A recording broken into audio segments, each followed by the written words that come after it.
Welcome back from the break. As you can see, Dexter is already, on the side, ready to walk us through the tactical approach that both managers will be bringing to this game. And we'll be starting off with that of Manchester City. And so, he'll be taking us through all of this on the board. And then, will be watching from here. So, Dexter, if you are ready, take us away.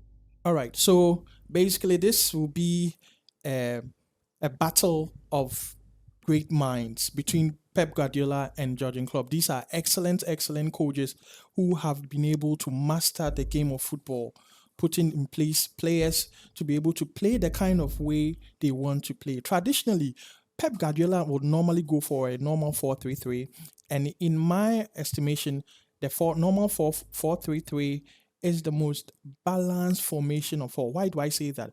Because it has one player occupying a specific position throughout the game board. But you realize that recently Pep Guardiola does not have a left back, a natural left back. He had one in Zinchenko, but he left for us now. So he's been able to readjust his formation to be able to accommodate the way he plays. So basically, he starts with a back three where you have either Kyle Walker playing alongside Ruben Diaz, Kyle Walker playing alongside Ruben Diaz, and either Kanji or Nathan Ake starting as the three center backs. In front of them, he might probably play John Stones and then Rodri at the center of midfield, out of the field. These two players would serve as a shield for the back line. And then he will spread out play in front with wing play from either Phil Foden, Kevin De Bruyne. He has Bernardo Silva, and then other players with support from Haaland, with the main man Haaland supporting. So basically, what he plans to do is to spread the Liverpool defense at the back line. What he did this perfectly against Manchester United. In his setup, when players are pressing or when play begins from the back, you'll see that you tend to spread the width so much so that the Manchester United defense will be inside a kind of a parallelogram shaped form. So you see that if I draw a box, I connect lines from here to here, and then from here, from Ake to Grealish, it will form a low base, then it will transform into a higher base, making it look like a parallelogram, a small base with a... So you see that the opponent's defense will all be in that box. He has trapped you. So the defenders would all... You never see an opponent defender being here. Here. No, they will all be... So he has captured you. This is how he intends to play, to stretch out your defense, creating room for the midfielders, for Kevin De Bruyne to be given defense. Your defense has already been stretched thin because you are tagging this line, you're tagging Grealish here or Bernardo or whoever plays here at the far ends of at the touch line. Your defense is stretched, giving Kevin De Bruyne the opportunity to operate, giving defense splitting passes to Haaland to be able to make. So basically, Pep is going to start out with a back three, with Rodri and Stones being in the middle, and he will pack the front. Where we normally have people packing the backs, we have Pep packing the front. That is because Pep believes in his players. He knows the kind of quality that he has. In fact, Manchester City players have been able to demonstrate a kind of football that is very impressive. They know how to give passes. They know how to possess the ball. When an attacking play begins and he sees that there's a dead end, he goes back. They recycle the ball. The ball goes back to the defense and they start play. Pep Guardiola is also the master of tiki-taka. And what do I mean by tiki-taka? Tiki-taka is a play formation where players will form triangles and try to distribute the balls amongst three to create space and then to score. So If you are Pep Guardiola, you are working under Pep Guardiola, there's a need for you to give accurate passes. The moment you lose the ball, you know that you are in danger. So all the players that Pep Guardiola has are very good with passing, with possession. In case you miss the ball, Rodri will be here to defend. Rodri does a very good job in tracking back and then stopping opponent play. So basically, we know Pep Guardiola starting with a normal 4-3-3, but with the lack of a natural left back, he normally now goes with a back three with two central defenders, and he packs the front and the midsection, making his attack more potent. His idea is to stretch your defenders to create more room for Haaland to score goals. So basically, this is what he's going to look at. We now move on to Jurgen Klopp.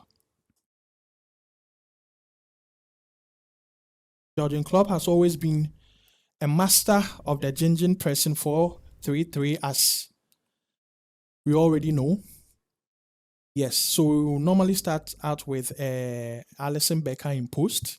He will play Van Dijk and Matip in the central positions, defensive central positions, and Robertson and Alexander Arnold representing the left back and the right back respectively.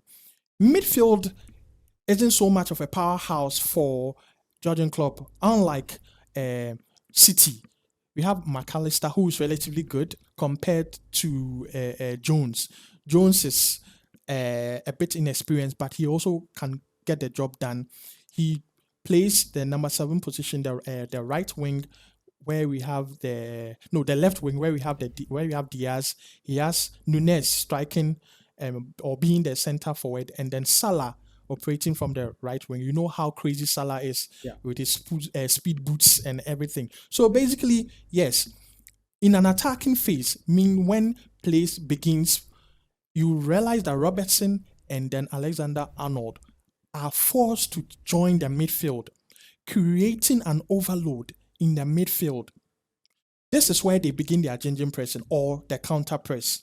So in a case a player, let's say Szoboszlai, gets dispossessed, Szoboszlai has been tasked to get the ball back immediately. We heard rumors that you have the 5 seconds rule, where a player will be tasked to get the ball immediately 5 seconds after dispossession. So the players, Jurgen Klopp's players are always running or always active, and they can read the passing lanes. There are no slow joggers in Liverpool's team, unlike Manchester United. So Liverpool is very, very compact when it actually comes to attacking. The same can go to their defense. But my worry is the midfield. Their midfield is not as strong it's not as capable as Manchester City, because we have McAllister. He's an okay player, a 7/10, solid 7/10 player. But comparing this player to a player like Kevin De Bruyne, comparing this player to a player like Rodri, okay, his ability to carry the ball from defense through to midfield and into one of the strikers is quite low comparing to them. But nonetheless, they are quite good. We have Diaz always posing threats by the sideline. The ability of a left wing is to be able to make dashing runs away from defenders, to be able to face defenders right on, face to face, take balls, make take-ons.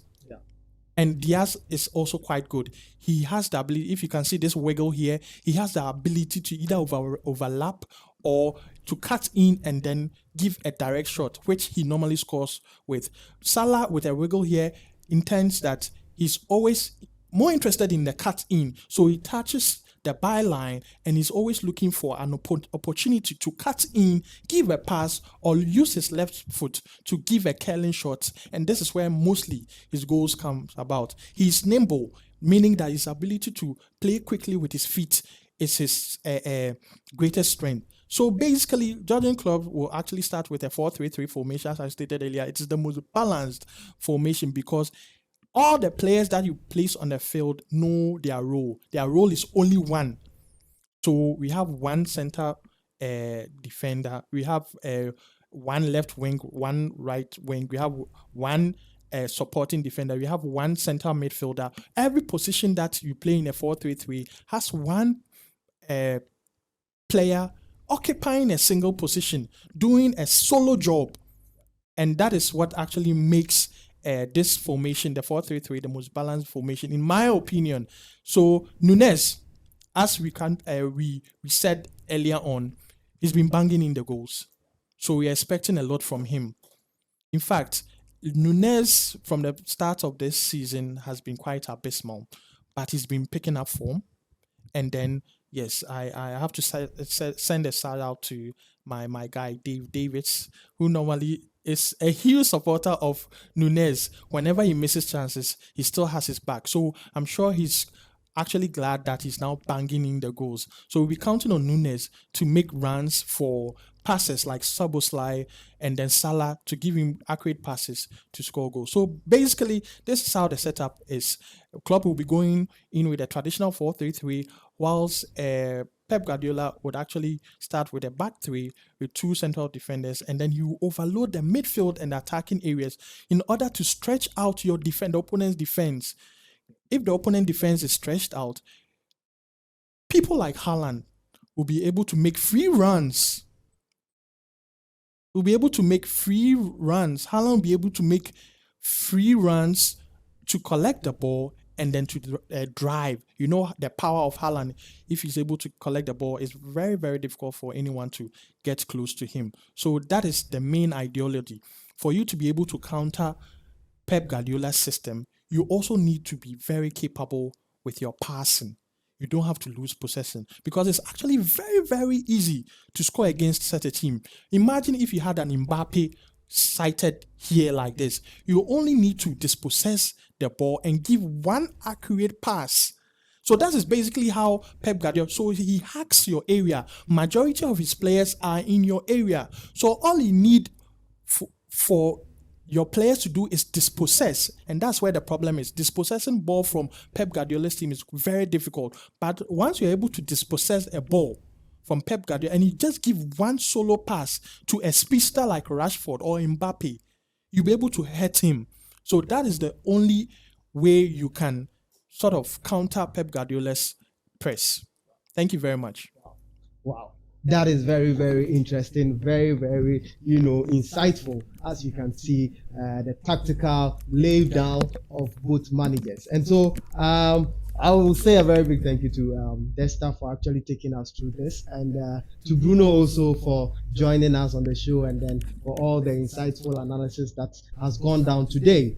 On this note, we will draw down the curtain for today's show, and then wait and see what happens into the match. Of course, after the match, we will be right here to bring you the post-match analysis, and of course, we will go back to the drawing board and look at how these teams played out and how their tactical approach favored either teams. So on that note, we say a very big thank you to you all for watching, and see you in the next one.